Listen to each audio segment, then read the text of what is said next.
Hello and welcome to the Build with Bear workshop. My name is Pat Bear. I'm here to build a model kit and to hang out with all of you. And is something not on that needs to get on here? Yes, this should be on. There we go. Now I got that on. Great. And I guess I can also do this. Great. Hey, hi. I'm going to throw the Bear Cave Lego Scythe emote in the chat. If you're currently a subscriber, you can reply with those emotes. You can also post emotes from other channels. You can just say hi. Lashbrook is here. Harold is hosting. Thank you, Harold. Aristophan is here. Hi, Aristophan. Want to give a shout out to a new subscriber using Twitch Prime Forever Backwards, who subscribed with Twitch Prime this afternoon or this morning before my stream started. So thank you for that. Appreciate it. Working on a Lego set, The Stranger Things, The Upside Down. That's right. This is a massive Lego set where we're going to be building a whole house and then the underside, the underneath, the other space underneath it, and get the kind of like reflection. You know, like when you see like the reflection in a lake of the like the other side of the lake, but it's upside down. We're doing that, but in Lego, and it's gonna be neat. If you were like Pat, I don't. Why are you building this? Well, there's a simple reason for it. A friend of mine is moving, or was planning on a move, and was like, "Hey, I don't want to bring this Lego set with me, and I know you build Lego. Do you want it?" And I said yes. And I was not aware at the time that I said yes how big a kit this really was, and that's fine. I'm excited about it. This is a kit that's over 2,000 pieces. I believe it's 2,200 pieces. I am not. I haven't done. I built kits this big before, but it's been a while. I've never built a pre-owned kit this big before because basically I got it in sections, broke it all down, and then, hey, Jam, welcome. Happy to have you here. I was like, how do I go forward? Because I don't have enough build space to put 2,000 pieces in and null them. But I don't want to just like, so I basically, I nulled stuff into like bags, Ziploc bags. And I got a bunch of Ziploc bags. And I was like, okay, well, I have a bunch of these. I'll put them in bags like this. Just a bunch of, but I don't want to go root through each bag. That's not going to work either. So I came up with a solution. Basically, I am taking out the pieces I need. I went in my own time, off stream, went through each step and found the pieces I need, which takes a while to go through the bags and get all that. And then I put them all in a pile, went through, up until like a good portion of build. My hope is that I have pulled aside more than I need for tonight. That is the hope, and then I will move on from there. And then I organize those and null those. And I'm just going to keep doing that. I'm going to keep going farther and farther until I reach the point where I have enough pieces that I can easily just null the rest of it all at once. The nice thing is that by doing this slowly, I also hopefully realize like, okay, well, this color and this color, they do look different, but on paper they don't always look different. And then when you add in like this color, like because like these two look very similar, but they're not. So it's good to have like references, because there are a lot of colors that kind of look a little too similar. Like to the naked eye, these are different, but underneath a bright light, they're way different. But in photography, they might not be. So that's where I'm at right now. I hope you're doing well tonight. I'm going to retweet my tweet, and we're going to get into the building portion because we've done the intro here, I think, long enough. So it's time to just... we're going to start with the vehicle. We already started a little bit. We're going to get a little farther in with the vehicle here. So we can go to the overhead, and you can see the photo of it working on there. You can put minifigs on this. Just, it says Stranger Things in the there. This booklet is rad because it does have like stuff about the show. Like, this is based on the logo used in Misery. It's like, oh, that's cool. But yeah, a lot of fun facts in there. It's a pretty cool little booklet. But yeah, so that's that. We'll put that aside. We've got the basis of our vehicle. We are starting with the vehicle. And we are just going to follow along with these steps. I've also given myself permission to not get mad at myself if, hey, when I got to this point, I don't have enough pieces for this thing, Maybe I got a color wrong somewhere. With a kit this size, 2,200 pieces, my recommendation would be to just do one bag at a time. Don't know everything. Um, just go through everything and just do one bag at a time. NOLA as you go. Um, Separate the extra pieces because there will be extra pieces here, but I won't know what those are until the very end. Just go at your own pace there. Don't do that. If you have like 200 piece kit, it's going to take you an hour to build. Yeah, you can just jump in and do that. But don't do that with a kit this size. Don't open every bag. Yeah, that is my recommendation. Lashberg says, did you see de Blasio declared New York City is going to be 100% open July 1st? Yes, I think that is foolish, but I'm not surprised. I think the number of New Yorkers who are vaccinated will not be high enough to make that a reasonable thing. Because, look, do businesses have to open to stay alive? Of course they do. They need help. People need to do that. Are people cooped up? Are they already breaking, social norms by going out and being around places? Yes. But do I think that even being vaccinated in a city like New York, I think that is putting people at a really high risk. Not only are you putting yourself at risk, we're actually just getting a mild, livable, but still still dangerous form of COVID by being vaccinated and being out in public. I also think that you're exposing people to it, and even if they don't want to take the vaccine, you're still exposing it to them. So I do think that July 1st is kind of ridiculous, but I am also not surprised that New York would be doing that.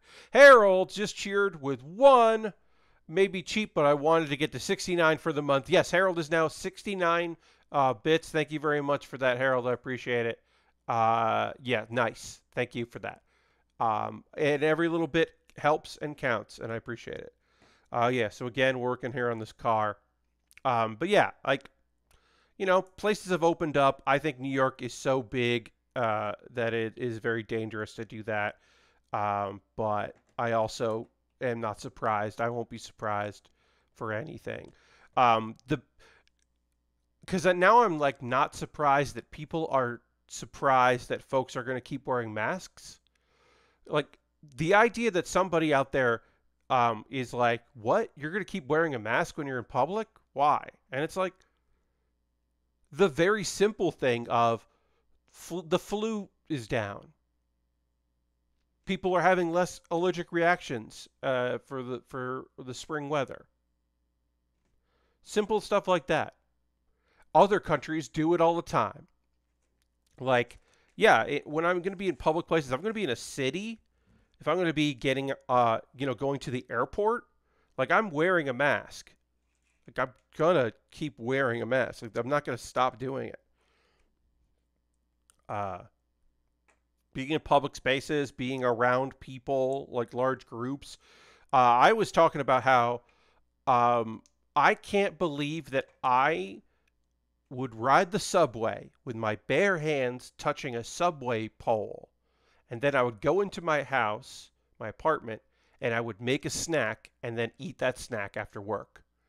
And I would not, in between getting off the subway, getting into my apartment, and making food, I would not scrub the shit out of my hands. I can't believe that I lived like that, where I didn't properly wash my damn hands when I got home and then ate food. What the fuck was I thinking? That's unbelievable. Thinking about that now, just that's nonsense. The sad truth of getting vaccinated is you shouldn't really alter your current lifestyle much. No, I mean, Lashbrook, that's not it. That's the thing, right? The vaccine isn't a get out of jail free card. It's a get out of the morgue free card. That's a bad analogy. But yeah, it is turning a possible death into a possible hospital visit or into a, oh, I feel very bad. I guess I had COVID. You are still, you can still be a carrier. You can still put other people at risk.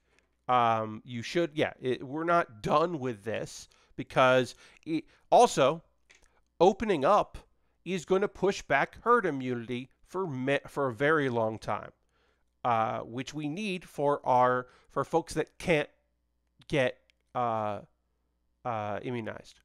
Like we are putting them like children and young people. We're putting them further, and people that can't leave their homes, can't get to the vaccinated, don't have anybody in their lives who can help them get an appointment, can't get out of work during the day, and their state, not even city, our town, their state doesn't have late night or weekend vaccinations, or they work on the weekends.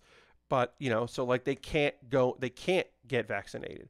We're putting a lot of people at risk just so we can, because we're like, oh, we can do it. So we'll do it. Yeah, it's very frustrating. I am not in favor of just drastically opening up. Again, like I said, businesses got to open, people got to do stuff. Okay, so I want to point this out here. I don't know if this is going to show up on camera, but I want to tell you that this piece right here, the next to the black, this piece right here is this color. And to my eyes, this is not the same color.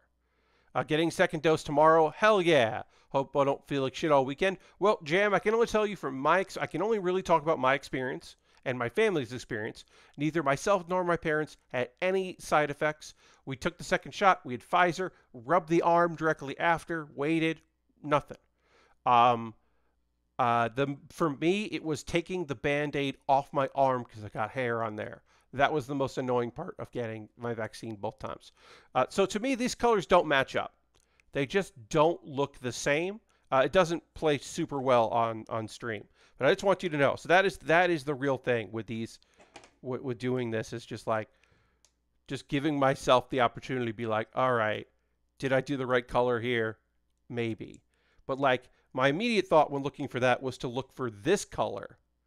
But it's actually the other one because that's what the car is. So sometimes this lies, is what I'm telling you. We are at the point now where my bedroom is warm, but the rest of the house isn't as warm. So air conditioning has not been like a thing that we're going for in this house, because there are parts of this house where we definitely don't need air conditioning on. But there are parts of this house, this part, where air conditioning would be great. And that is frustrating. But that's why I wear the bandana. Got the window open. Whatever. Don't care. I'm not super loud. I am loud, but I'm not super loud. This is our first decal of the build. As you can see, that decal is already applied. So I don't even have to worry about it as I prep to put this bumper on this car. I don't even have to worry about it because somebody did the work for me. And by somebody, I mean my buddy. All right, so we're going to put this one on here. I believe that's the right color. So this is a simple thing where I'm going to look at this color. This actually, yeah. So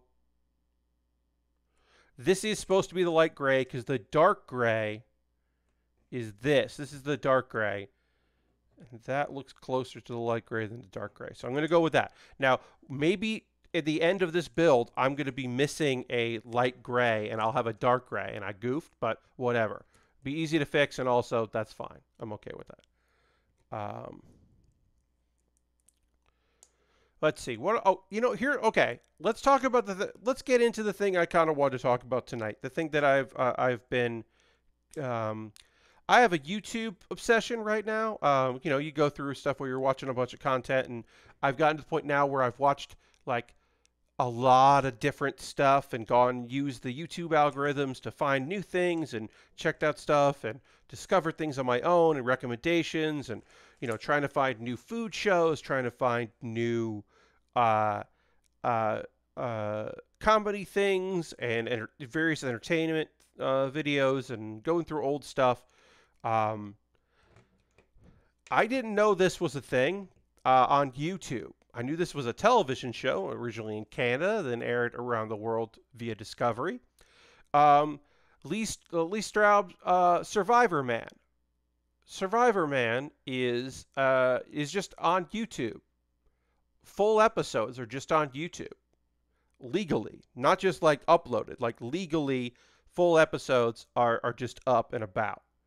So if you were like, I really want to watch some of this, I really like, Survivor Man. How do I check out Survivor Man? You just can. It's just available. So if that's something you're into, you can just do that. Okay. I have now also come across my first piece that I don't have that I am looking for, which is this. It's a black piece there. I guess I did not know this piece. So now I'm going to go and dig around for, which is going to happen. I'm going to mess up, I try to triple check everything, but that's going to happen. So I'm watching a lot of Lee Straub, which is great because if you haven't watched Survivor Man, it is the premise of the television show is a guy who is a wilderness and survival expert goes to an environment. In the first couple seasons, it was 7 days on his own. And by on his own, I mean he films everything. He has cameras, on a body cam, and he has various other cameras, tripods. He has to film everything because he is doing this by himself. He has a team that are monitoring his situation that are not present. So no camera person on the ground with him. He does have a satellite phone, and outside of the show, he does a check-in because, they can't just leave the guy. Although apparently sometimes that phone has the service hasn't worked. And it's a survival show. It's interviews with interviewed beforehand with people who are experts, people that live in the area, people that know the terrain. He gets guidance of like information about local fauna and tips from them about like, okay, well, you want to get this here if you're going to be there, and if you're going to be doing this, then you want to eat these things. And it's really educational. I think it's great. I didn't watch the like revamp, or not revamp. So basically, he did 3 seasons of it, and then he stopped because he was like, hey, making these episodes is really bad for my brain. Like this self-imposed isolation that I do doing this show isn't good for me. I need time to not do it. So he takes a long break, and he comes back. And here's something I didn't know.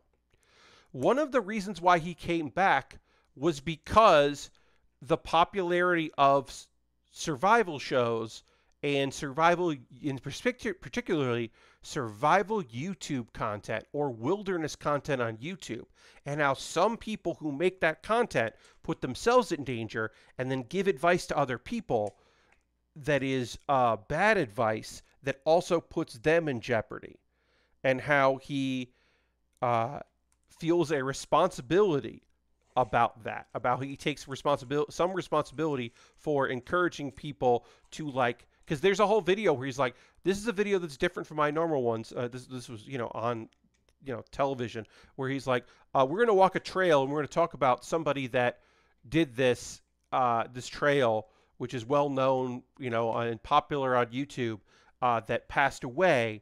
And we're going to retrace this person's steps and try to figure out, what went wrong. And the general gist of it is that, like, this was a person that didn't have the proper training, didn't have the proper gear, and tried to do too much too fast. And now the thing is, Stroud doesn't flat out say, hey, part of this is, he does talk about the internet, he talks about himself. He doesn't flat out say, this is also the fault of other people who make this content that make it look easy. But here I'll say, it's always fun to see interviews or whatever where he talks shit about Bear Grylls. Lashbrook, literally, that's what I'm about to say. Um, he hates Bear Grylls, and he should, because Bear Grylls stages shit. Bear Grylls stays at hotels or rented houses. And does it, in environments, but doesn't tell you that. If Bear Grylls said, "Hey, this environment where we're going to be right now, it's not safe for my crew, it's not safe for me. We're going to forgo staying here overnight, but we'll come back tomorrow and do more videos." No, he's like, "Hey, we stayed here." Just pretends like they do. There's also there are multiple episodes of Bear Grylls where he finds like a fish that oh, a bear must have left this. They just planted a fish there because it's hard to fish in that area. It's just like staged and bullshit, and I do love that. That he hates Bear Grylls so much and talk shit. But he doesn't go out publicly. Say in this one episode that I was watching, hey, this is also Bear Grylls' fault. But he does, but it's very heavily implied when he talks about YouTube and other TV personalities that give people misplaced confidence that he is 100% talking shit. And hey, I love that because fuck him. All right, so we need 4 of these, and we need this. But yeah, also, Survivor Man is great if you're looking for narration and good music and some nature and you want to hear birds while you're doing other things. It's great on the background because you're just looking over and watching this guy debate whether or not he's going to cook a turtle. But he's like, nope, I found some eggs instead, so I don't need this turtle. Weren't they both on Discovery? Yes, Lashbrook, they were both on Discovery. Mm-hmm. They were. But I mean, also it should be pointed out that Survivor Man was a Canadian show that was then licensed worldwide distribution via what do you call it? Oh, via Discovery. Okay, so I am missing. I did not pull out. This is our second time that I've missed something. I did not take out more black pieces, which is annoying, but we got them in here so I can find them. But yeah, that turns out to be good background stuff for when I'm doing things on the internet. But I did think that was, to me, that was interesting to hear him talk about, that kind of stuff, because YouTube, and I can tell you that YouTube is full of this content because the algorithm is like, oh, you like Survivor Man? You watched several episodes of Survivor Man? Well, do you want to watch this video about this guy who lived as a primitive for 3 years? And here's the video. Do you want to see multiple people who have done this? Do you want to build a house the old-fashioned way and all this other stuff? And I'm like, not really. I kind of like building shit, the building series, but not that much. All right, so I got to find 2 1x3s, and that's not easy to find things that I need in a bag. So what I'm just going to do is, I did knoll all these parts, so I'm looking for the connectors that are for a 1x3. And I'm just going to pull them out. So you can see, here we go. Here's my 1x3s. So I have some 1x3s that I put together, so they're easier to find. And then I can put all this back into the bag. And I got the 2 1x3s I needed. And hopefully I haven't missed out on any more pieces as I went. But I probably have. And I'll just have to go back in and do it all over again, which is fine. But yeah, we're starting with the van here, and then we will build up from there through all this. And these go here. Hey, welcome. Happy to have you here.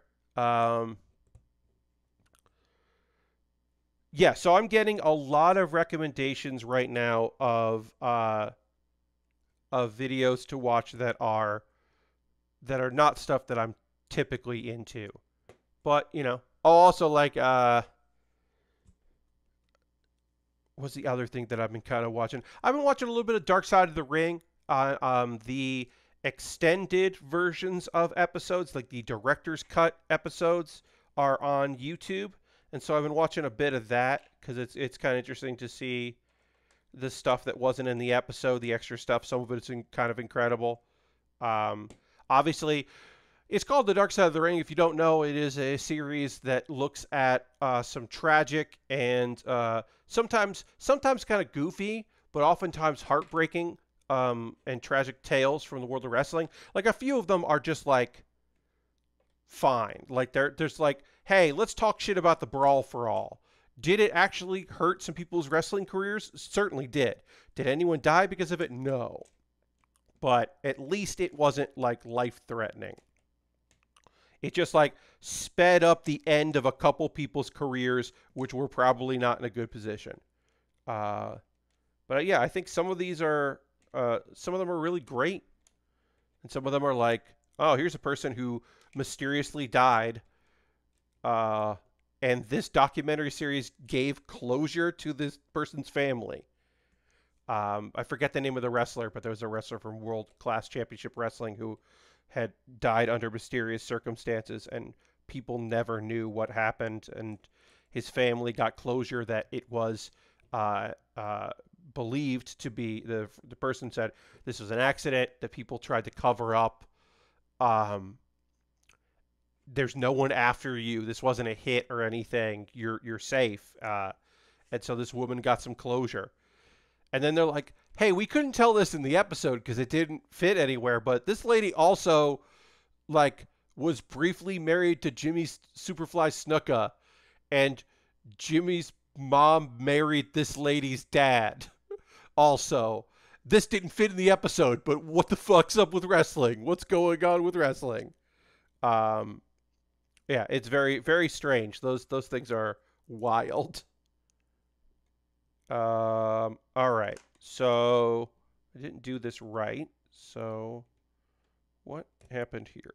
I have to go like this. I'm going back to the step because I think I did this wrong. Yeah. So that goes like, no, no, okay. I put these to this I put together right. This I put together wrong. That's what's up. I did one of these wrong. I was like, why is this going wrong? So this goes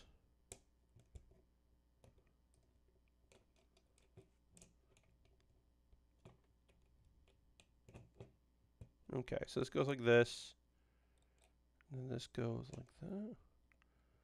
Anyway, what are y'all watching? Anybody got anything you're watching on the internet here? Anything that is your current, like, this is what I'm watching a lot on YouTube, or this is what you're watching on TV? Let me know in the comments or in chat, really. What are y'all checking out? What's going on? What's big? What's big for y'all? As I said, a lot of Survivor Man, some more Dark Side of the Ring, the extended episodes. That has been pretty good. Watching some of that.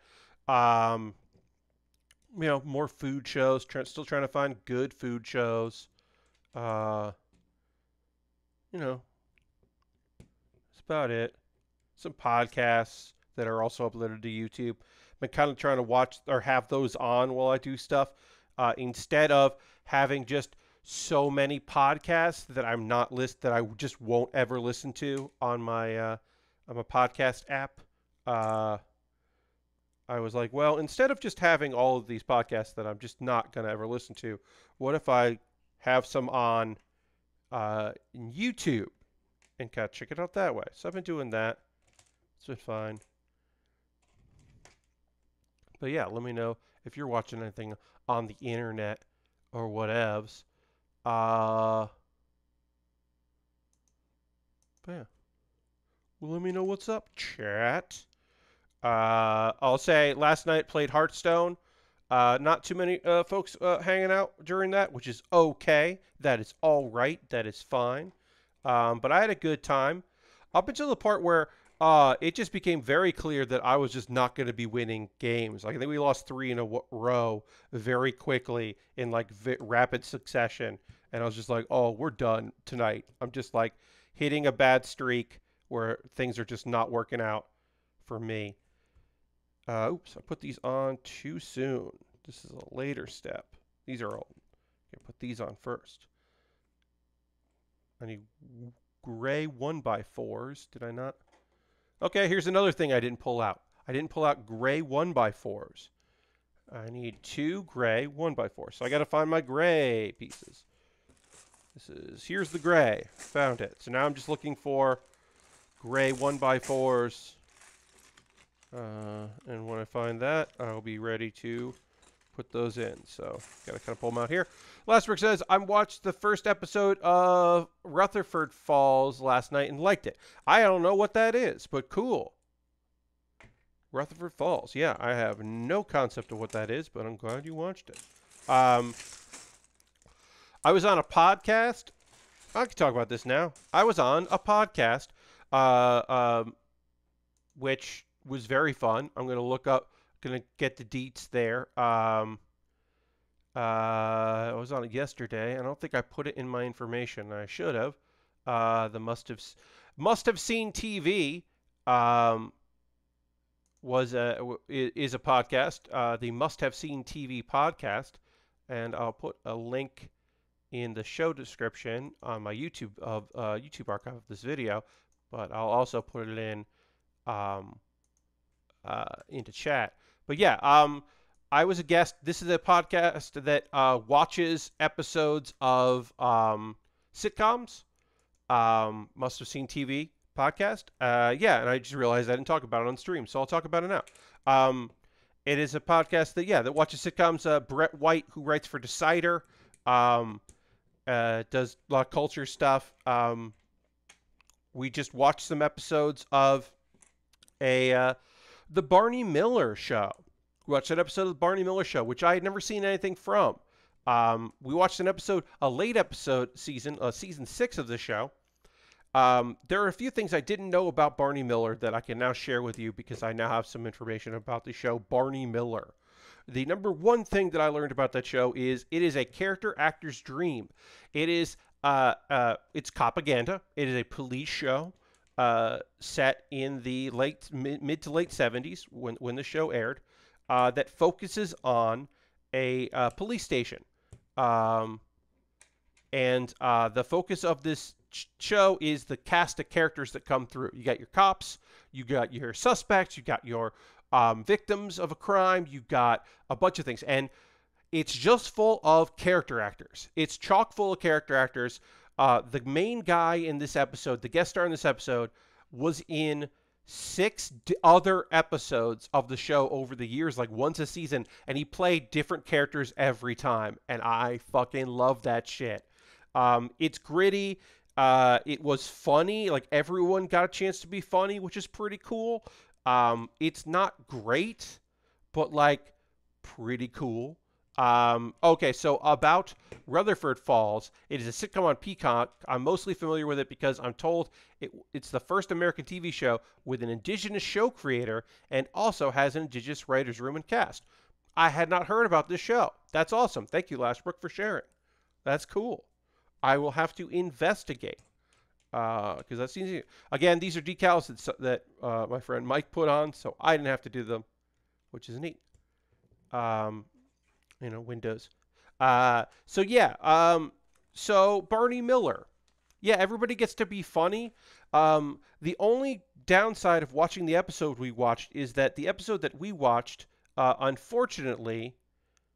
Oh, I missed another. No, did I miss 2 more gray connectors? I did. I missed 2 more gray connector thingies that I need. I'm going to have to dig those out. All right, we're going to dig those out in a second. My foolproof, I'll just get all the parts ahead of time plan has not necessarily worked because I didn't get all the parts ahead of time.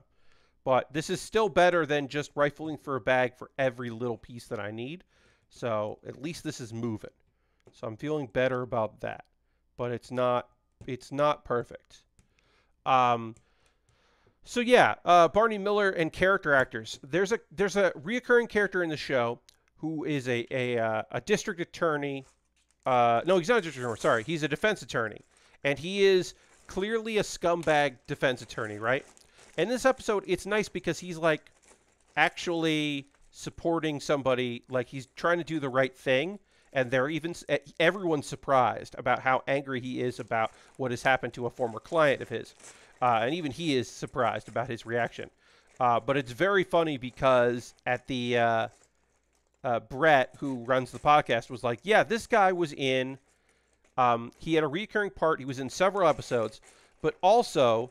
This was the first character he played, and then a season later he played a different character, and then he came back as the original character a bunch more times.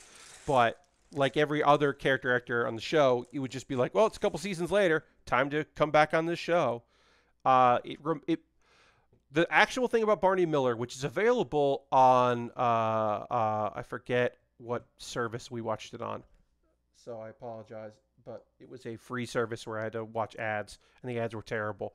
Um, the real thing about that show that was interesting to me is that since it's one set, it is the bullpen, and then there's an office, and there's like a door into the office, and they reset the cameras for the door. It looked like a black box, like it just looks like a one-act play. And it really made me miss New York and New York theater.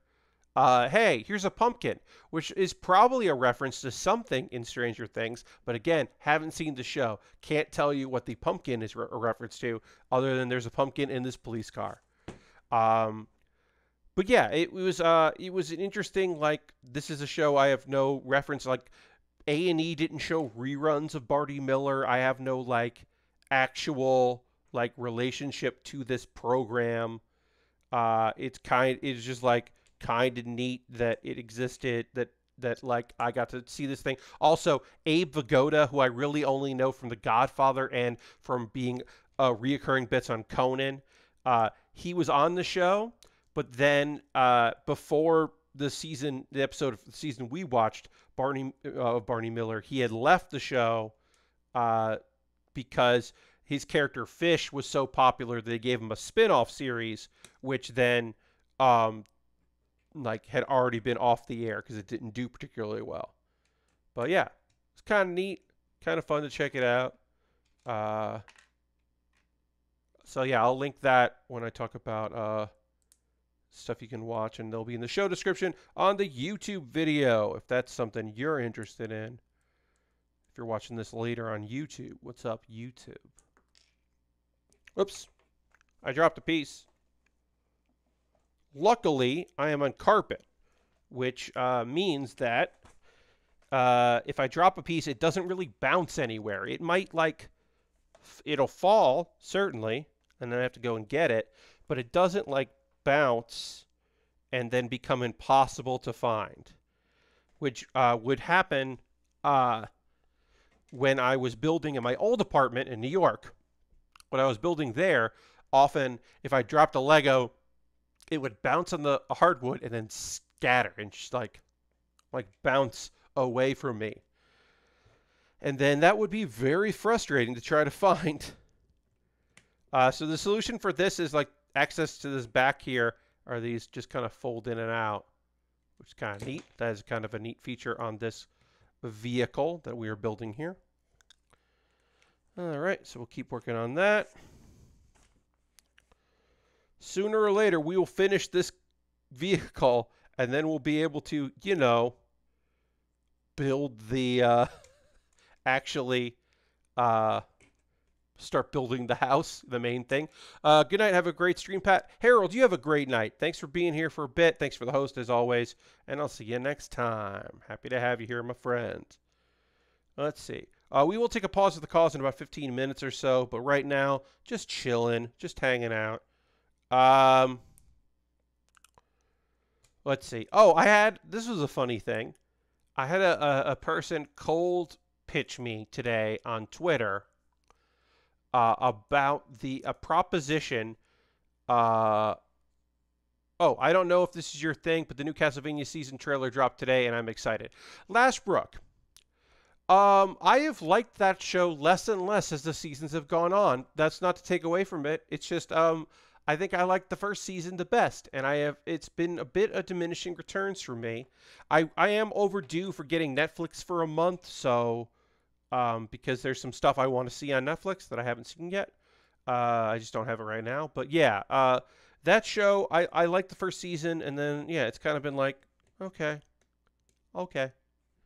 But yeah, uh, no offense to folks that are into it. It's just it hasn't been my thing. What was it? Okay, so I got cold contacted today on the Twitter by someone that says basically, hey, I write YouTube review or YouTube. I write YouTube scripts for anime. Here, here's the link to my page. I charge $10 per script. And so what this person was basically pitching me was, hey, if I'll write the scripts for your YouTube videos. Now, does this person know that I do Pat Bear's Anime Club, which is a series where I talk about anime? I don't know, because they were replying to a tweet I made about anime, but not a tweet about Pat Bear's Anime Club.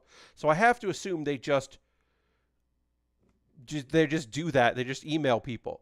Now, I just blocked them because I don't have time for any of this. And I'm not here to get in a conversation with someone that is cold calling me, basically. But I did want to tell this person, and I probably should have, and then blocked them later, was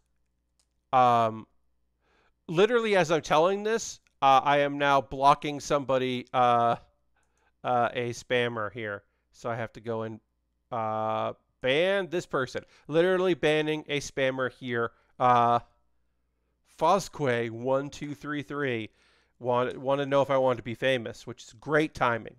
Beautiful timing. Great job. But as I was saying, they were like, "Oh, I'll write your scripts for you," which as I said, probably should have been like, "Hey, you should charge more than $10. You should know your worth." Like, I can't tell you if this person makes good videos. Like, they might write great scripts.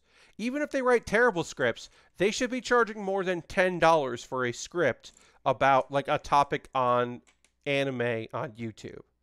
Like, they are worth more than $10 for a script.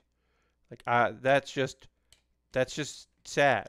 The only like the only thing I can think of, like, if they're only charging $10, they could be very bad scripts. Certainly, they could certainly be very bad scripts. Like, I'm not putting it past them.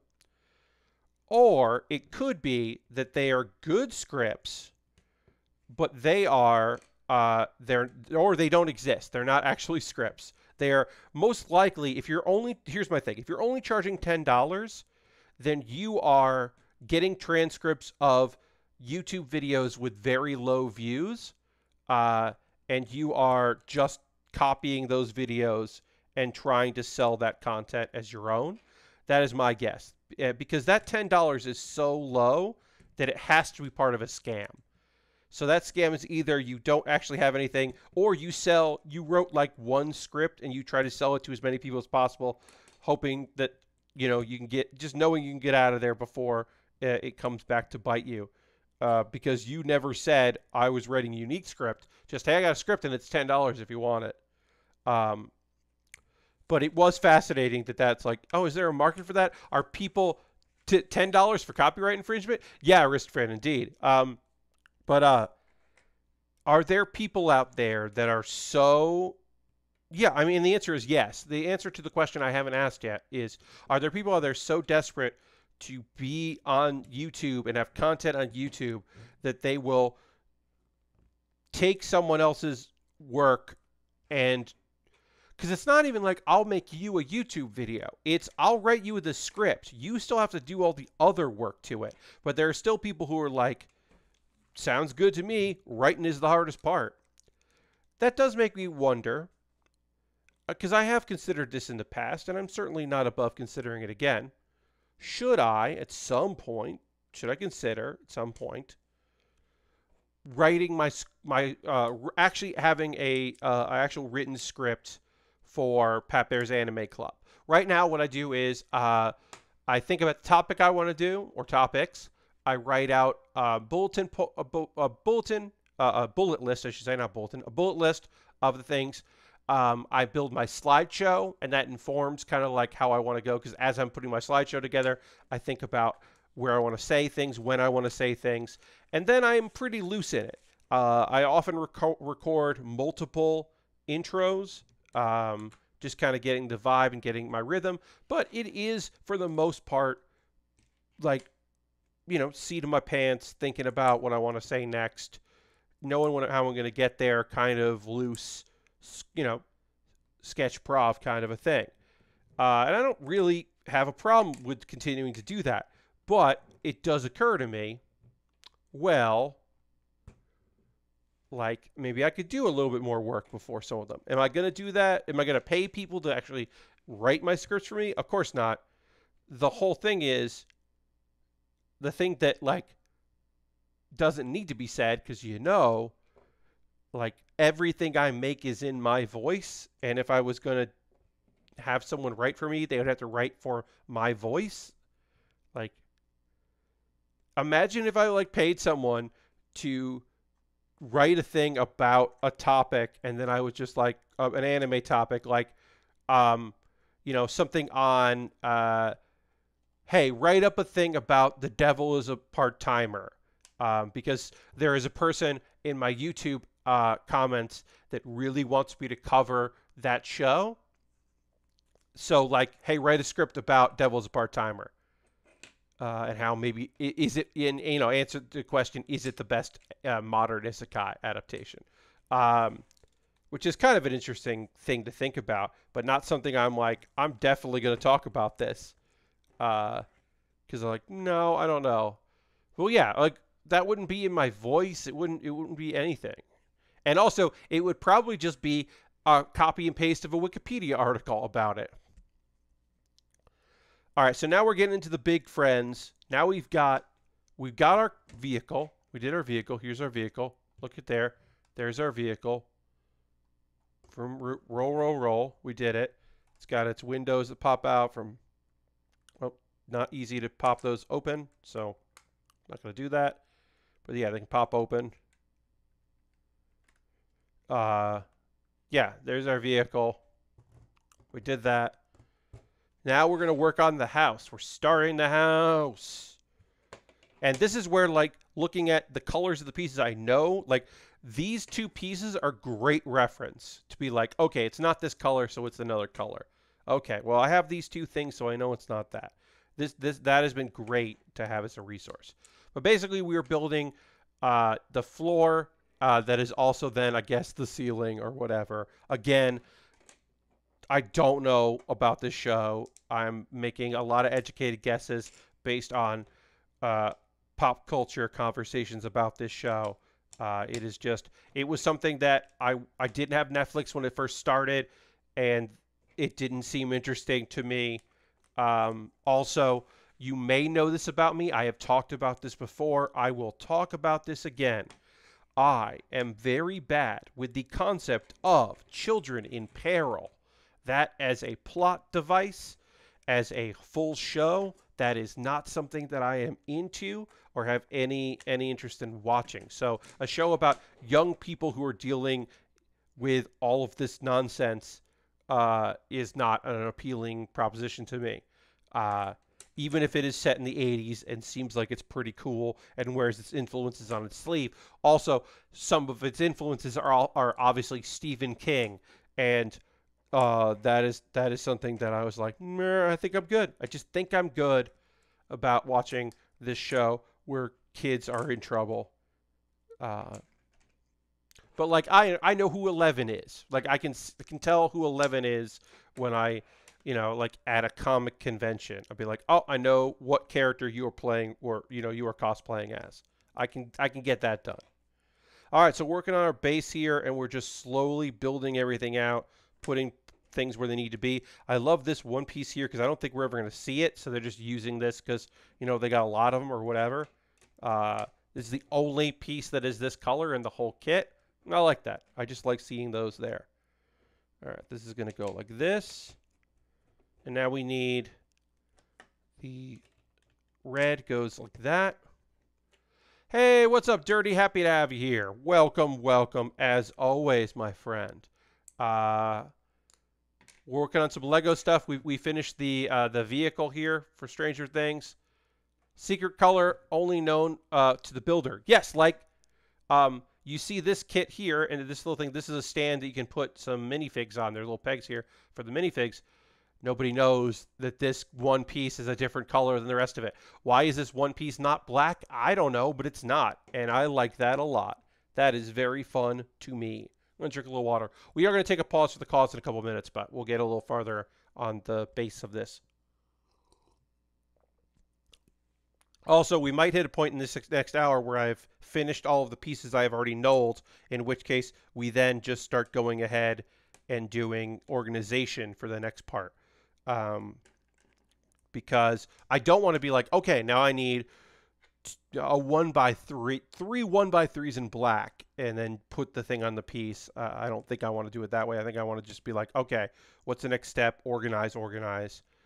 This might be another hour worth of building, but I just don't know. I don't have a good sense of that, but I don't want to like knoll too much and get too ahead of myself. Again, this kit would be a lot easier to put together if if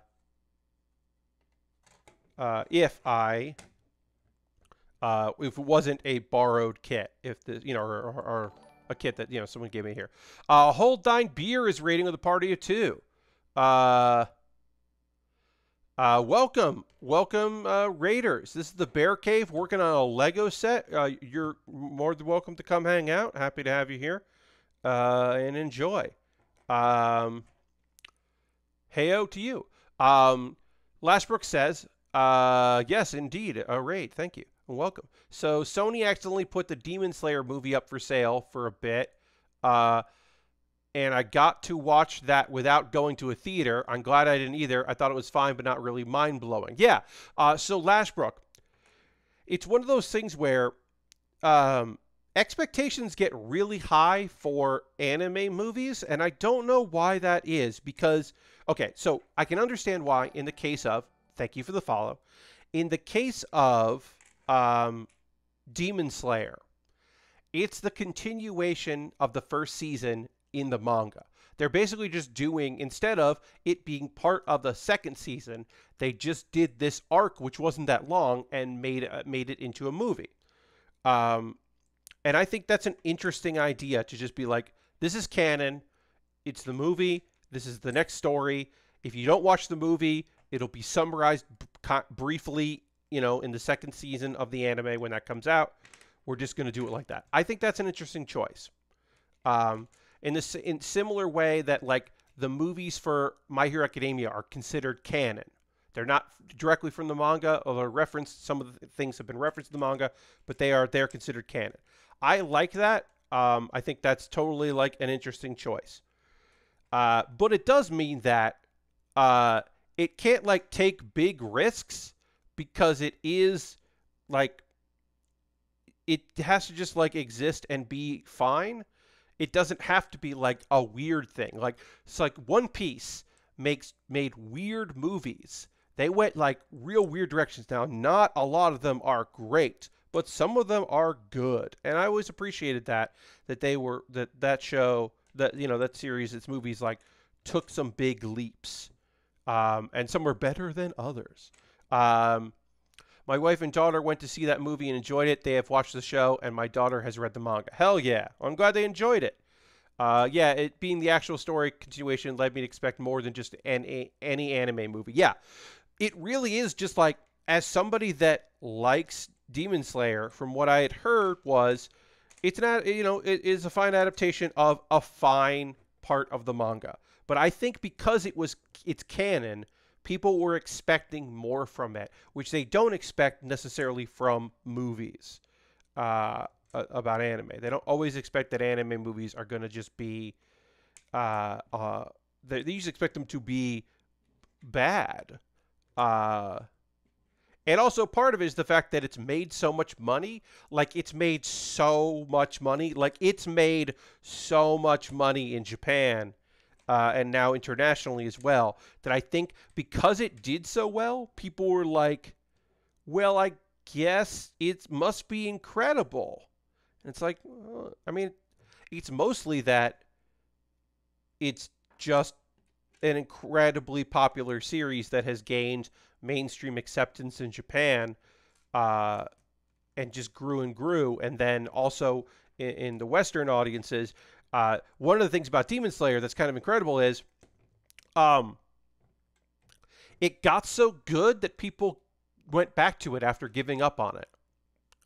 I am one of those people um, where I liked it fine, but it came out during a really good season of anime, and it was like it was like a double length, and I was like, oh, I like this, and then like it's episode 18 or 19. At a certain point, it's just an incredible fight happens, a fight that's so good and payoffs and pays things off so well that people were like just buzzing about it, and it got its own like mini revival where people were like, go back to it, you got to go back to it. And of course, in the West and other parts of the world, it's streamed, so you can easily go back and get caught up.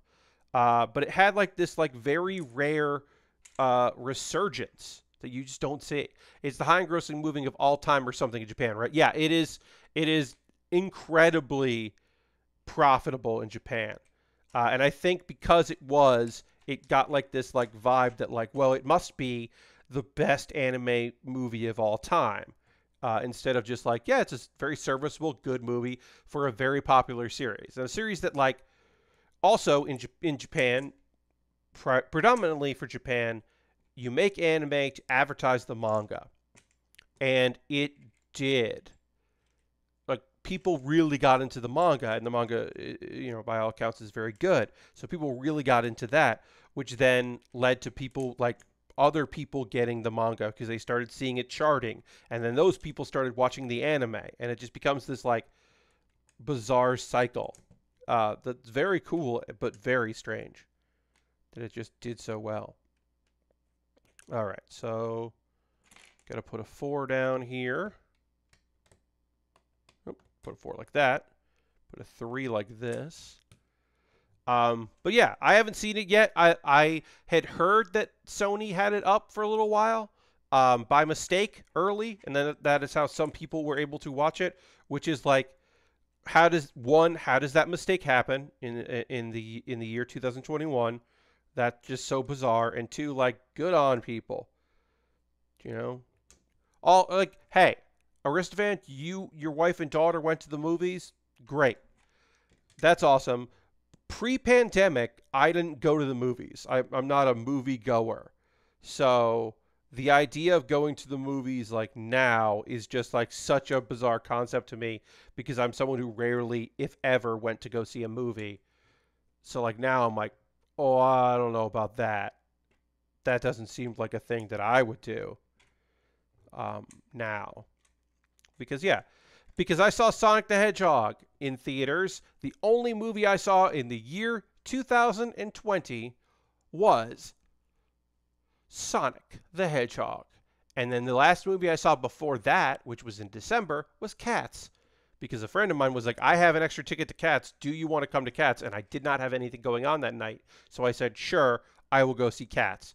Sonic the Hedgehog, I went with a group of friends because our friend Ben was Sonic the Hedgehog. Our friend Ben is Sonic the Hedgehog. That doesn't make any sense. It makes more sense now because my friend Ben has been in things. But like Ben, who when he moved to LA to start writing for his first gig in LA was he was a writer on Robot Chicken, like early in Robot Chicken, but not in the very beginning of Robot Chicken. But he came in to work on Robot Chicken, and he moved out for the job. He didn't have a place to live. My buddy Ben slept in a pop-up tent in the living room of my friend Chad's place because the tent gave him some privacy because it was just an open area living room. and so he lived in there. Like that's how he had privacy, was this tent. My buddy Ben, who has done great things, and I'm very proud of him.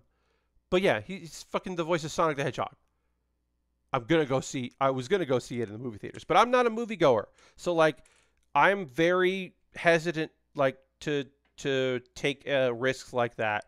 But I totally understand why people are doing it, and hey, I'm not judging. My daughter was very excited to see it. Overall, they had a good experience, so that's awesome. Um, but I can totally understand the hesitation. Yeah, I mean, to me, it's just like, I don't, also where I'm at, a lot of people haven't been taking things seriously, so I don't know what they're doing in this area as far as cleaning between things or anything like that. If they're, if they're trying to pack people in, if they do assigned seating, any of that stuff, like I just don't have the answers to that. So I'm like, maybe I'll find out more information about my local movieplex before I decide to go, megaplex, I should say, before I start deciding if I'm going to go see a movie or not. I'm pretty tempted to go see Fast 9 in theaters, but now it's still too soon. Yeah, I mean, also seeing, like a big movie like that, I wouldn't mind seeing a big movie like that with people. The last couple Fast movies and Furious movies I've seen have been have been by myself, and it's not the same experience as seeing it with peoples. So I get that. All right. This is now going to go. All right, we'll do one more step here. And then we are going to take a pause for the cause, because it is time for a pause for the cause. If you're new to the stream, what's a pause for the cause? It's me kind of just telling you for a couple minutes, like 5 fucking minutes, y'all. I'm just going to talk to you about ways you can support the channel if you are so inclined. You are in no obligation to do these things that I'm going to tell you about, but if you would like to, I'm going to give you the opportunity to do so. Ways to support what I do to let me continue to be a model kit and Lego builder. And yeah, I'm going to go through it. I'm going to plug a couple things. I'm going to talk about some stuff. This is like my ad reads. If I had ads and sponsors, I don't have those things, but I do have my own shit that I'm doing. So I'm going to plug that. And then we'll talk about some anime that came out since Monday's stream. If you can be like Spen here. If you are currently a subscriber, you can throw the Bear Cave, the Lego. If you're a tier 2 subscriber, you get the Scythe, the Death Scythe emote. You can put those in the chat. Let the people know. Subscribing is honestly the easiest way to support what I do. $5 a month. Using your Twitch Prime gaming token if you want. If you have Amazon Prime linked with your Twitch account, and if you're not doing it for me, just make sure you do it for somebody. Don't let that money just sit on the table. Help people out that way if you can. Obviously, $5 goes a long way here for me, so you could do that if you wanted to. Gifting a sub, you could gift a sub like Bobby did, like Dirty did, like Aristofan did. Gifting subs is a great way to support what I do here. It's not required by any means. Jam is here throwing in the emotes. Appreciate that. Thank you, Jam. But it's a little way to do that. Gifting subs, bits and coins. We got 1 bit from Harold tonight so that Harold could hit 69, which is, of course, nice.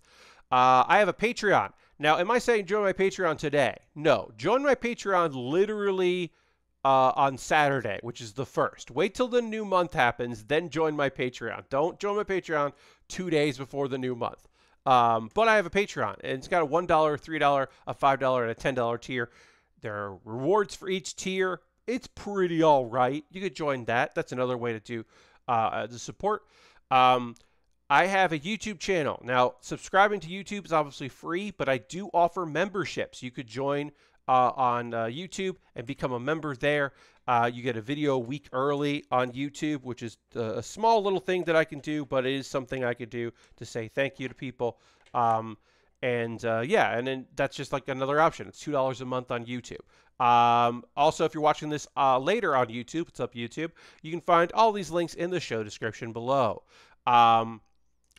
Direct donations, one-time gifts through Coffee, through Streamlabs, through PayPal. You could do that because everything I make through direct donations, through Patreon, through Twitch, through YouTube goes back into buying model kits.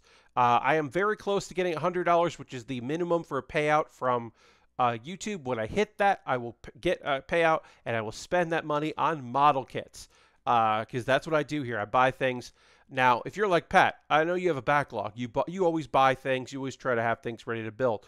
What if you built something that I wanted you to build? Well, you could put your money where your mouth is and buy something from my wish list. And anything bought from my Amazon wish list jumps the queue. I build it ahead of time. So you can go to my Amazon wish list, find something there, and I'll build it on stream. I've got a bunch of things on there. I've got Lego sets. I just put a Mega Construx Surfetched because I would love to build a Mega Construx Surfetched because it just looks neat. Surfetched is Farfetch'd, but with a sword and a shield, and it's just cool. Real long sword. But I got Lego sets. I got high-grade kits. I got master-grade kits. Inexpensive kits. Expensive kits. I got a Zoid in there, because why not build a Zoid? Yeah, I've got high grades and all kinds of different things here. And if you buy it, it'll come in the mail, and I'll build it on stream, and I'll shoot a video about how you bought that thing for me. And you can do it anonymously if you want. You could also leave a note if you want to do that.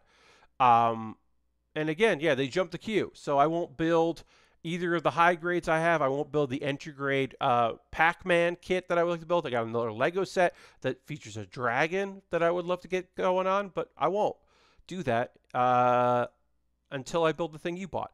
USA Gundam Store is an alternative to Amazon. You can buy a gift card there. Then you send me a DM on Twitter with that gift card code, and I will buy something from USA Gundam Store using your gift card. That is the Amazon alternative.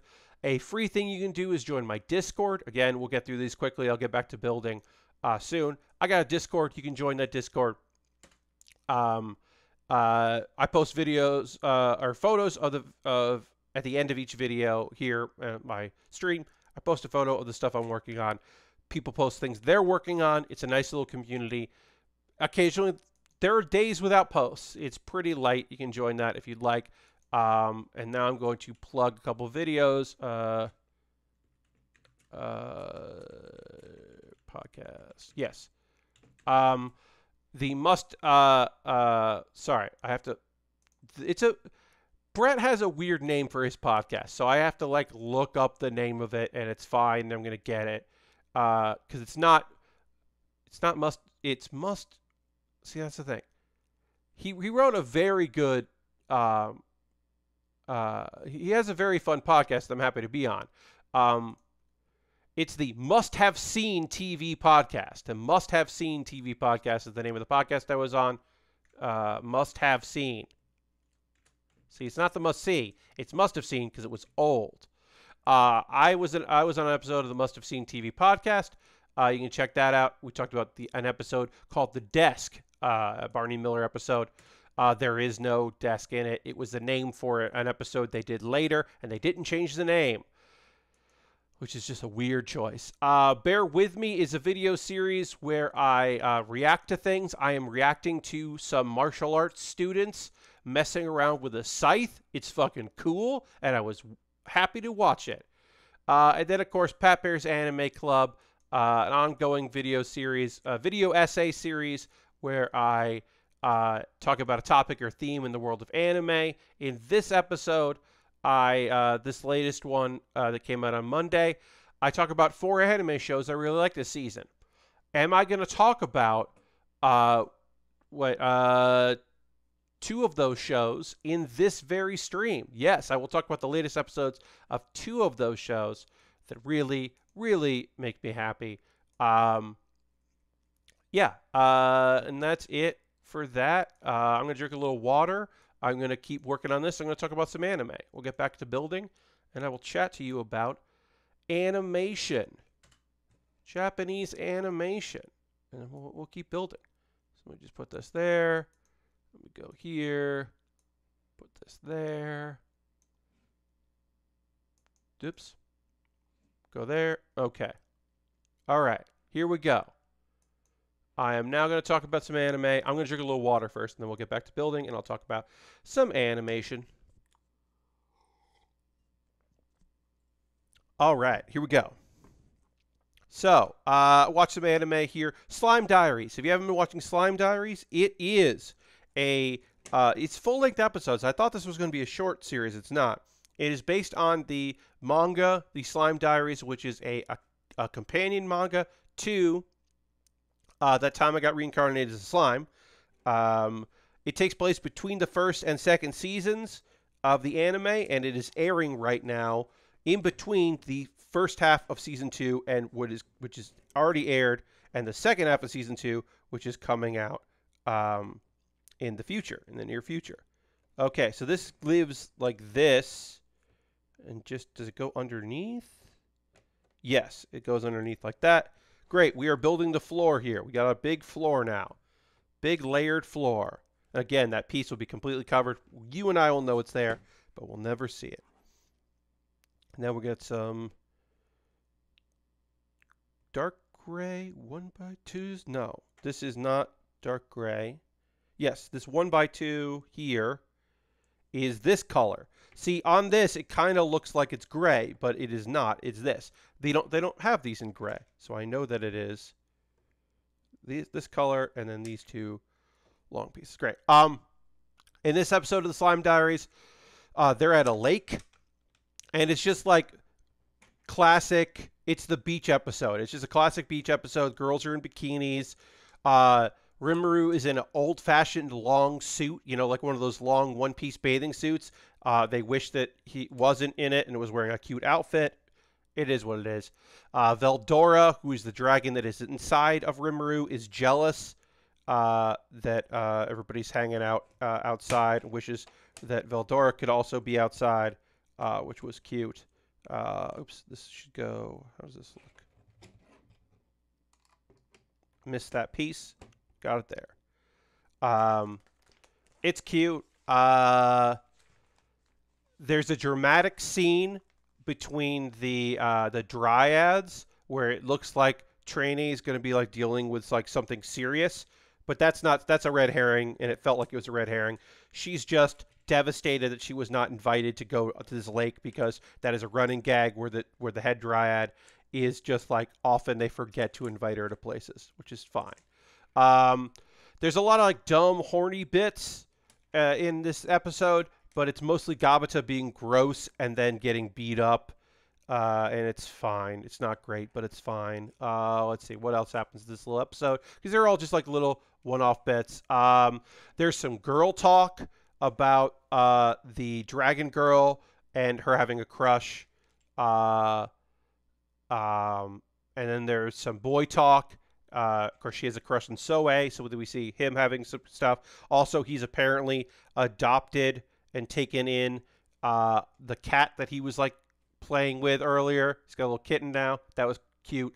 And then the group drinks a little bit and then sees the sunrise, and it's fun. It's a fun little episode. This is the beach episode that if it aired in the regular show, I would be like, they're fucking doing a beach episode.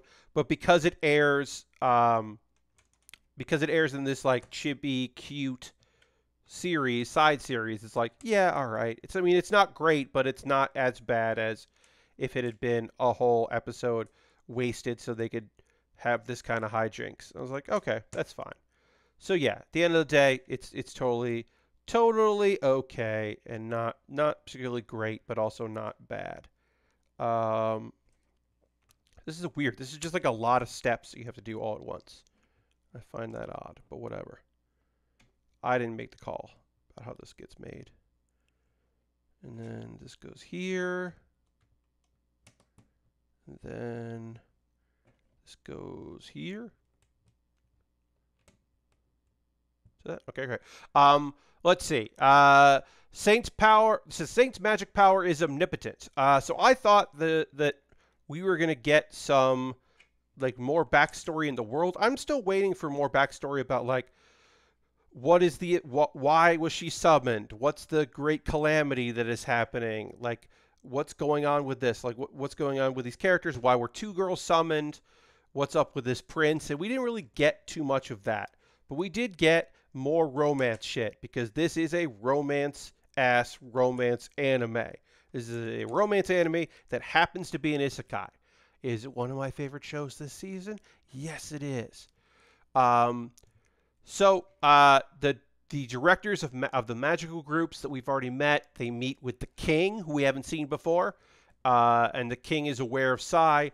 Everyone's pretty clear that Sai is definitely the sword, sorry, not sword saint, the saint, and that the other girl that was summoned isn't the saint. Everyone's pretty clear on that because Sai's powers are noticeable and like kind of incredible. So like people are like, Sai's the real deal, but you know the prince made the call, so no one is saying like, hey, what's up? The prince is definitely wrong about this shit.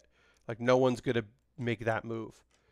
But Sai is also like, I'm pretty sure I'm the saint, which she's a little like didn't notice things were happening when it comes to like people being into her.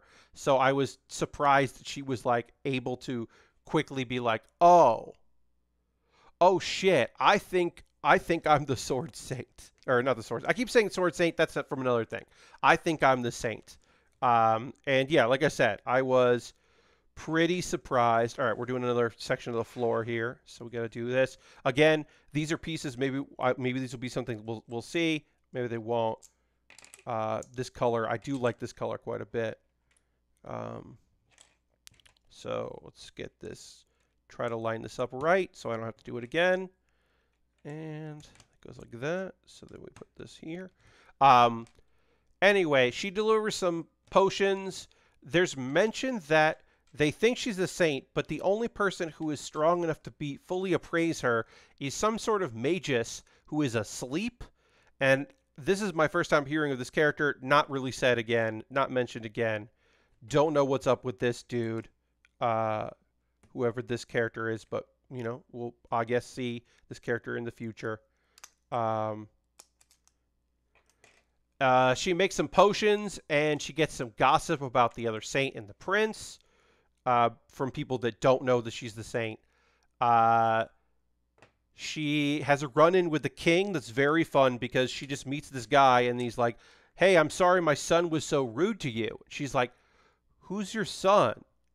And she's like, this person, the crown prince, my first son. And that's when she's like, that means you're the king. Oh, shit. Like, you don't have to apologize to me. Don't bow your head to me. It's okay. And she gets a book from him on holy magic, which, of course, she gets the hang of right away. She's very good at holy magic. Like, it should not be, we should not have thought that she wouldn't be incredibly good at holy magic. She's the goddamn sword saint. Of course, she knows what she's doing with the holy magic. All right, so this goes underneath this. And then this piece goes here. All right. That's done. Move on to more of the base here. Next episode, I guess we are going to learn that she might get appraised. The big thing of this episode is she learns holy magic, and then holy shit, does she does good a job with holy magic. A guy's arm got cut off by a monster, or they had to cut it off because it got bitten by a monster, and she, like, heals his arm.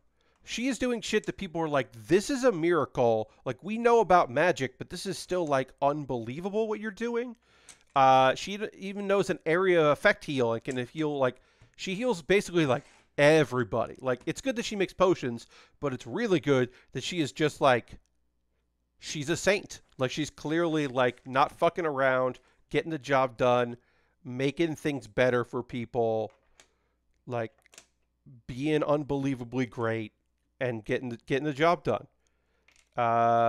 And it's, I think, really, a thing about this episode that I really liked, I think is really interesting, is there's a point where she does hesitate for a second to help people. Not because she's unsure of her powers, but because she's like, if I do this, there's no going back. People are going to know my magic ability. Like, people are going to know what's up with me if I help these people in this way. Like, there's no turning back from this. And I don't know. I think that was, all right, so this piece I put on the wrong spot here. There we go. It's actually got to be here. because it goes one over. It's hard to see this, that this is an empty space there from this angle. That's where it goes there, and then this goes on the opposite here. But yeah, I kind of like that. I like that a lot, that she's just like, I actually don't know if I should do this because everyone's going to know how powerful I am. But she does it anyway because she's a good fucking person. So yeah, I'm really liking Saint's power.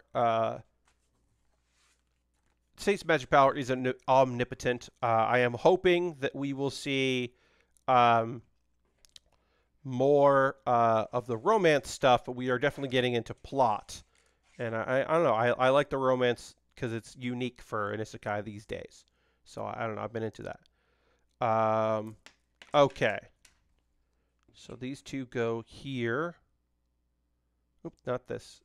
These two go here. I'll quickly just say Miss Kobayashi's Dragon Maid S short animation series. I like this episode. It was it featured Kana, the young dragon who goes to school, and her doing various crafts in her class. Her class is all doing craft projects.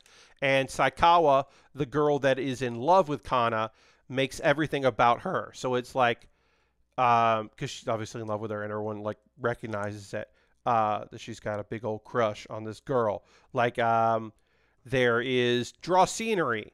Well, Kana's in the scenery because of course she is. Then there's like, okay, draw. I forget what the other one was. Oh, I forget what the other. Oh, someone you love. Of course, she's going to draw Kana. Like, of course she is. And then the last one was draw a self-portrait. And they're like, oh, you did a great job.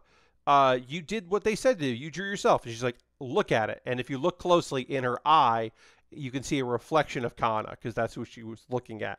And it's just cute. It's just a cute little thing. In a relationship that sometimes isn't that cute, this one was fine. It's like I said, it's a 2-minute show, and they do a good job. 1, 2, 3, 4, 5, 6, 8. All right, so these are like the stone pavers, and it's weird. It is always odd to do this when you 8 of these, right?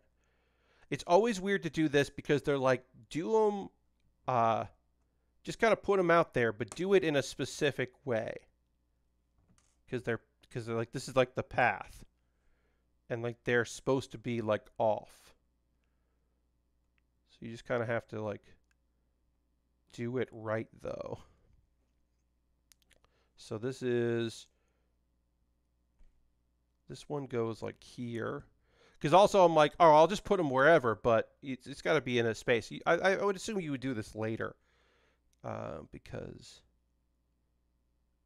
how else are you going to do this right? So put here. Also, we had this week, Wednesday's episode of Super Cub. Super Cub, which is my favorite show this season. There's nothing that I like better than Super Cub, honestly. All right, let me just count here. We got, between that and that, we got 1, 2, 3, 4, 5, 6. 2, 3, 4, 5, 6. All right, so this is 1 in, lined up with that, and then lined up kind of with that. All right, I think this looks pretty much like how they want it, and I think that's fine. It doesn't have to be perfect. I think as long as it's in this area, it's okay. So we put the pavers down. We got our connectors down. Think we're good. And then, yeah, we got more pieces to put down here. And so we'll do that. This episode of Super Cub is about the summer. We don't actually get a lot of info about what happens in the summer. But we get this story of our young girl. If you haven't been watching Super Cub, please watch it. It's a beautiful little show about a girl who, the opening first episode, she says, I have no parents. I have no friends. I have no family. I have no friends. I have no money. Who is going to school and kind of living a just bland existence. All right. Apparently, I didn't take 2 of these out, so I do need to find 2 of those. So I'm on the hunt for this. while I'm talking. It's a beautiful little show, and so she doesn't have anything. She doesn't really have even a sense of belonging, but she does kind of the spur of the moment. She has to bike to school, and she hates the incline. So one day, because she sees people like motorists, riding around, and she sees a student on a motorcycle. And she gets in her head, like, well, let me go see how much they are. And she buys a used Super Cub. And I've described the Super Cub before. The Super Cub, I found the bag I needed. The Super Cub is a, Honda made them. Or ambitions. Yeah, she doesn't really have anything. I think a lot of it is that because she doesn't have like a family and she doesn't have friends and she's just like she's going through the motions. She doesn't really have like a sense of purpose. She doesn't have anything. But she ends up buying the Super Cub, which is a motorcycle. It's classified as a motorcycle. It is a glorified moped. It is a hyped up scooter. The Super Cub variety of it is very bare bones. And she ends up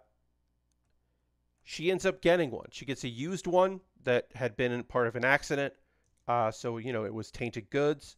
But she buys it. She starts riding. And through this series, she's made a friend named Reiko, who she's not even really sure they're friends, but they share the same love of the Super Cub. They're enthusiasts about the same thing. She has a Postal Cub. Reiko has, which is pretty much exactly like it sounds like. Anyway, so in this episode, Lashbrook. So I will tell you this. That she is a child of the state. That single little studio apartment she lives in, and a food stipend, which she only uses. I don't think it's that she can't cook. I just think she doesn't have any money for food, so that's why she buys curry every day. She's definitely on government assistance. Like, I can tell you that. It's not set flat out, but that is definitely what's happening here. That's how she has money for rent. That's why because she is on government assistance. But she doesn't have money to her name. That money just goes to that. That's not, it's also why I think in this episode she's paid for that summer gig in cash. Like, I know that does happen in Japan, but in my opinion, she is paid for this job by somebody, by that teacher is paying her in cash instead of a check or something. I think because this is like, let me help her out this summer. I know she has a vehicle. That is my thought anyway. Anyway, so she gets this summer gig. There are two schools that are doing things. Documents have to be sent back and forth. So, like, there's a ledger or something that has to go back and forth. So she gets tasked with being the courier. And she does it. And it's just, like, her getting more comfortable. Like, it's a lot for this girl to go to a school that she's never been to and, like, find a faculty room, talk to someone she doesn't know, and ride. But she gets to ride farther than she's ever ridden before. Like, it's an hour drive one way. So it's opening her on the road. She buys new sneakers and she gets a watch so that she can keep an eye on the time without getting her phone out, so she can do her job properly. Like, she already has like a sense of just that and the sense of adventure with doing this. And it's just a quiet little episode. She gets paid in cash. She gets another oil change and watches how it's done. Later, she does it herself because she has to get used to it, and she has a sense of accomplishment of like figuring it out and like getting it done. She manages to get this task done and change her own oil. And the time kind of goes through of this episode of her doing these things and doing this gig. She has her first day of riding in the rain because she has to get there. So she's miserable. And even though my favorite reaction, her reactions of her dumb, goofy smiles are always really fun. This episode has my favorite reaction that we've had in the show so far, which is just her looking so wet and miserable because she hadn't, it hadn't occurred to her that it would rain, and she's just soaked to the bone. So she ends up buying a raincoat like for riders that she bulks the price. But her expression when she's like just like this, like, oh, this is so much money. But she gets it, and she said she's going to save up for something, but we don't hear what that is. But she does go over to meet Reiko, who has returned from traveling. She traveled over her summer break, and we don't know what she did, but we're gonna find out. We're gonna hear from her about what she did over the summer. Um, yeah, probably in the next, I assume, in the next episode. Um, it's a lovely little series just about a young lady just blossoming, finding something to look forward to. You know, she remembers her dreams. Obviously, like, she's also getting, like, she was still very uncomfortable with this, like, this job and doing the job, but she took it as an excuse to ride and to get, like, she says when she goes to get the oil change for the first time, you know, she got a job because she's had a lot of expenses lately. And they're small expenses, but this is a girl that's clearly living, you know, dollar to dollar. And these small expenses, like every so 1,000 miles, she's got to buy oil and she's got to change her oil. And, you know, she's learning all of this stuff. I can't figure out. Oh, here it is. I pulled out an extra one of these. I didn't need 2 of these. I am now done with bag 2, so I guess we're gonna move on to bag 3, which I don't have. I don't have Nold, so I'm gonna for Saturday stream. Part of my Friday is going to be doing like at least 2 bags, if not 3 bags of pieces. We only missed out on a few pieces, so I did better than I thought I was going to do, but. You know, we gotta build up more of this house. We gotta build up the walls and all that. So I'm gonna have to go through and knoll all of this into bag 3 because I haven't done any of bag 3. We'll just do like slowly what we can for the next few minutes. Like there's no point in me like going through and pulling them out. We'll just build as we go, and then I'll on my own time I will go ahead and I will find all the pieces I need here. So this color is this color here. So we need this tan. Just, again, how I tell what I need. So I need that, and then I need a dark gray little cap, which is over here. Yeah, so I'll just go through everything, find what I need, and we will slowly assemble this kit. And then, yeah, like I said, I'm just going to go ahead. And for Saturday, I'll have like a lot of stuff done. I'll have like 3 bags worth of pieces so that I can just keep going. I'll try to do more than I need to do. It's a slow process to go through and do this like ahead of time, like slowly go through it. This obviously takes a lot longer than if I have things knolled, which is why I knoll things ahead of time, because it's faster.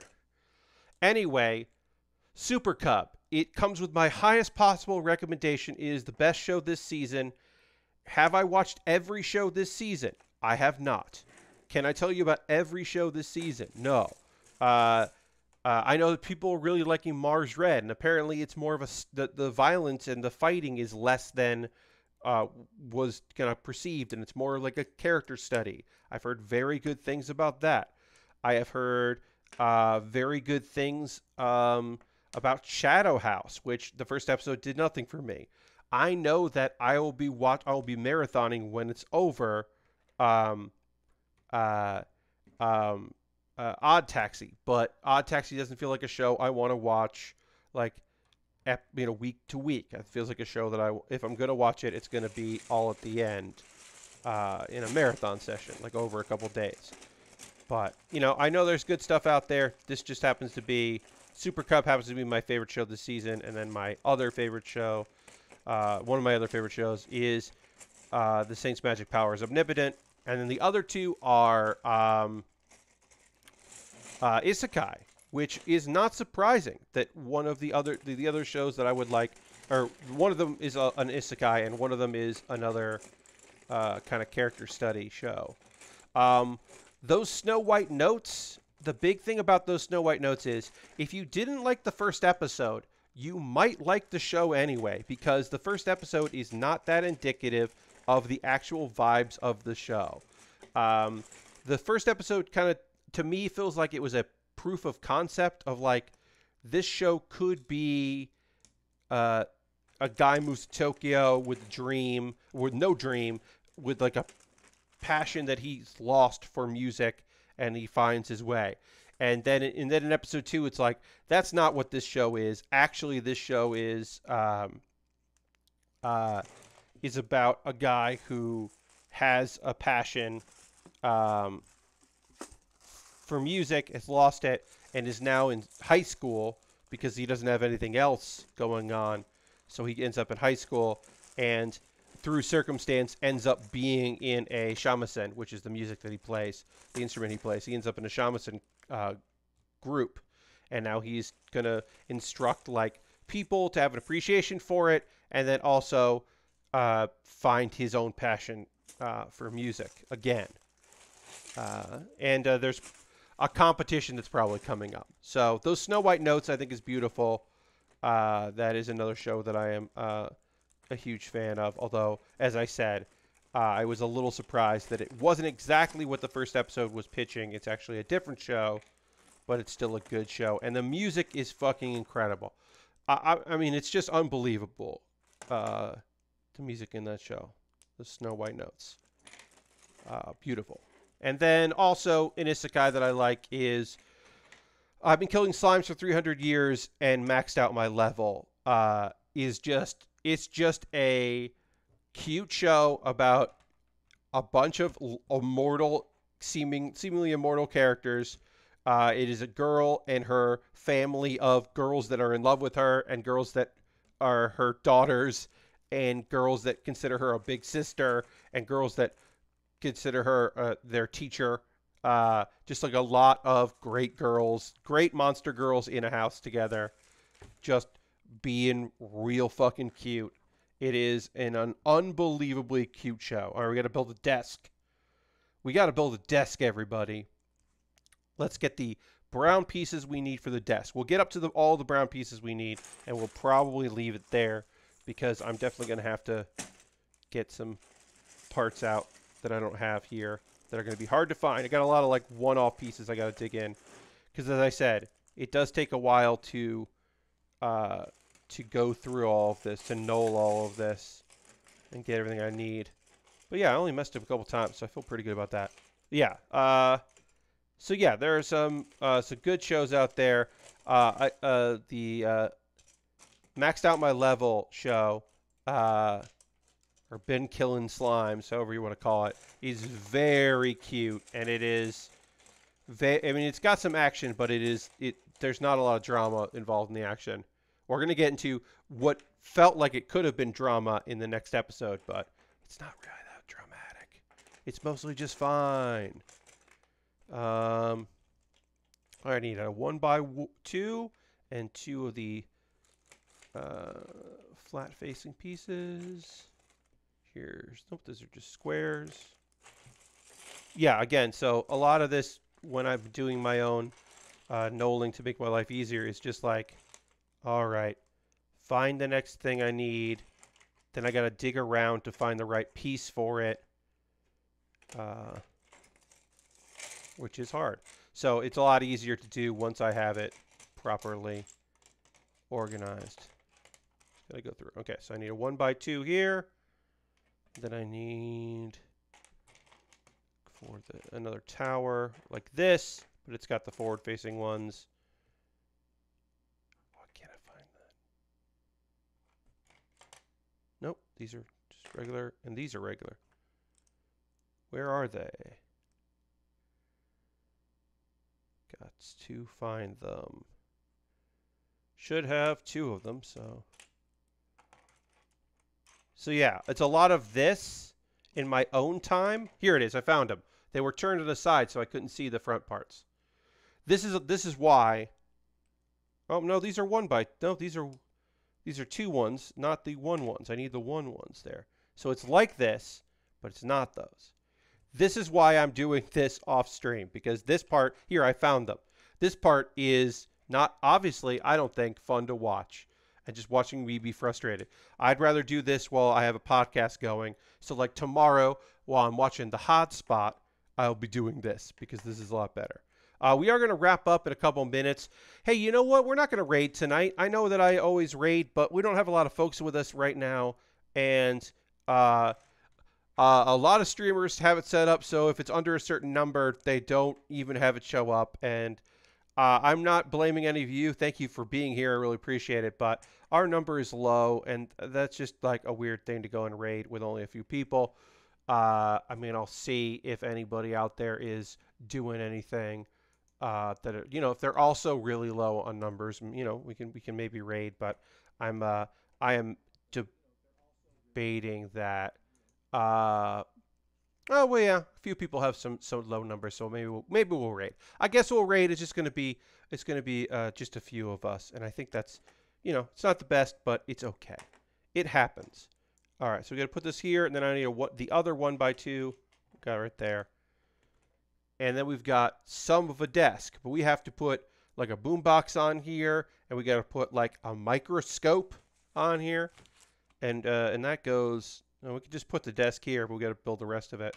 We got to put the desk there, and then we got to put more of that in the future. So I'll put this up here. My next stream on Saturday. I will have a lot of this Knowles. I will talk about anime and talk about some stuff. I'm gonna try to have like a video game to talk about or something, or like a wrestling show, something. I want to have some kind of topic of conversation. I try to figure out what I want to talk about on stream. So, if the conversation is light in chat, which occasionally it is, and that's okay, that I have something to tell you all about. But I think that'll be fine. So we'll get ready for that. It'll be the first stream of May, which is weird to think about. And then it becomes, May is also when some of the model kits that I have pre-ordered, at least one, is supposed to come, but who knows when in May it'll come. And a couple of them are May/June, which will definitely be June. So I'm going to keep up on all of that. I get notifications when those ship. We'll keep an eye on that stuff. But yeah, we'll raid. There's not a lot of us. We're small but mighty tonight, which is okay. But we'll go and give a raid to somebody because, any numbers count. Also, our friend Xandra hasn't raided, or hasn't streamed a bit. And she made my emotes, so I do love to give her a little bit of love when I can. But yeah, I'm going to go through all this. I'm going to know like 3 bags worth, so I have like a ton, so I don't run out like I did tonight. Definitely so I have enough for all of you for the next stream. And thanks so much for watching this stream. Again, we're going to go raid Xandra, who rules. Let me go get that send up. She's playing something called Mischief Makers. Which I don't know anything about, but I'm sure is great because Xandra rules and plays fun things. So we'll go give Xandra a raid. Thank you all so much for being here again. Next stream on Saturday. More to come there. Thank you very much for being here. I hope you have a great rest of your, Thursday night. And we'll be checking out this stream and hanging out in chat. And then I'll be back on Saturday to hang out with all of you. Thanks so much for being here. I hope you have a great night. And goodbye. Goodbye to everyone.